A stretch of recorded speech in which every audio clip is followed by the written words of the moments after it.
Friends, நாமளே பூ வாங்கி கெட்டினா எவ்வளோ அடர்த்தியாக இருக்கு பாருங்க. இந்த மாதிரிலாம் வாங்க முடியாது கடையில், கொஞ்சம் கிடைக்க கஷ்டம்தான்.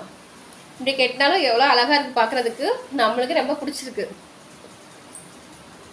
எப்படி இருக்கு? நல்லா வாசமாக இருக்குது ஃப்ரெண்ட்ஸ். இந்த மாதிரி பூ நம்மளே வாங்கி கேட்டினா நம்மளுக்கு ஹாப்பியாக இருக்கும், வைக்கிறவங்களுக்கு ஹாப்பியாக இருக்கும். தேங்க்யூ ஃபார் வாட்சிங் வீடியோ ஃப்ரெண்ட்ஸ்.